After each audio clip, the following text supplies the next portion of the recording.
ইলিশ আমাদের সম্পদ, অথচ আমাদের মানুষরা এটা দাম বেশি হওয়ার কারণে, এমন না যে এটা পাওয়া যাচ্ছে না শুধু এই কারণে না, পাওয়া হয়তো কম যাচ্ছে, কিন্তু দাম বেশি হওয়ার কারণে সাধারণ মানুষ খেতে পারে না।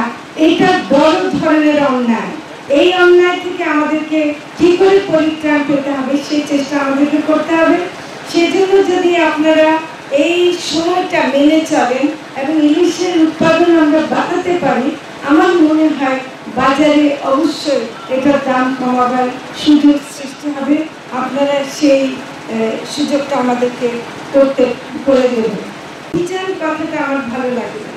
অভিযান হলো মাদক দ্রব্য ধরার জন্য, সন্ত্রাসীদেরকে ধরার জন্য, অস্ত্র ধরার জন্য।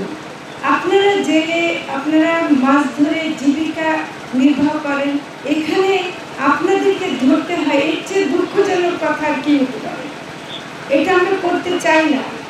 আমরা চাই যে আপনারা নিজেরাই আপনারা সেই কাজটা করবেন না, এবং সেটা আমরা যেটা তবুও প্রশাসনকে, যেহেতু পুলিশ সুপার সাহেব অনেক কথা বলেছেন যে আমরা ধরতে বাধ্য হব, কিন্তু আমি মনে করি তাদেরকে সহায়তা করা আপনাদের সবারই কর্তব্য, এবং আপনাদেরও কর্তব্য তাদেরকেও সহায়তা করা, যেটা আমরা মন্ত্রণালয়ের পক্ষ থেকে আমরা করার জন্য আমি পরে ঘোষণা দেব যে আমরা কি কি করতে পারি, সেটা আমরা করব।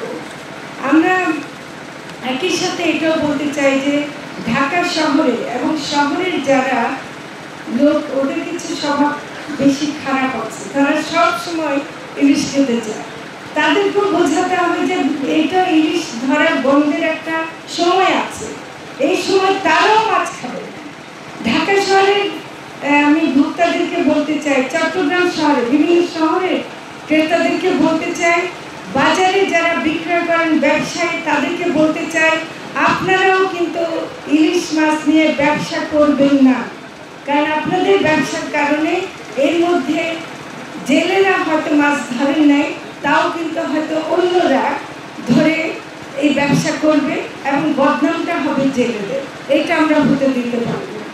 সেটা হলো যে বিজিএফ কার্ড দেওয়া, যেমন 22 দিনে আগে 25 কেজি চাল দেওয়া হতো।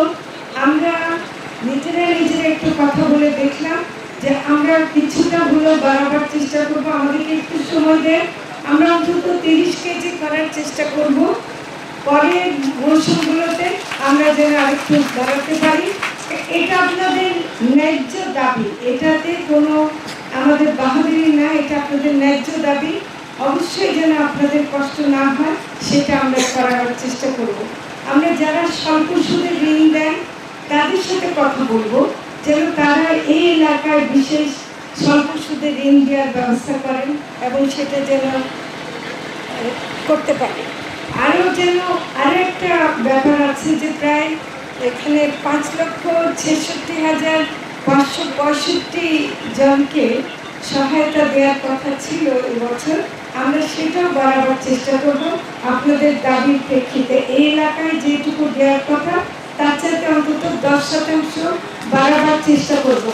কারণ আমাদেরকে একটু সময় দেন, কারণ আমরা এখনই চাইলে সব কাজ করতে পারবো না। আমাদের অর্থ মন্ত্রণালয় আছে, অন্য মন্ত্রণালয় আছে, সবার সাথে মিলে কাজ করতে হয়। ফলে সব কথা আমি এখানে ঘোষণা দিতে পারবো না, তবুও আমি যেটা আমরা করার কিছু সুযোগ আছে সেই ঘোষণাটা দিলাম।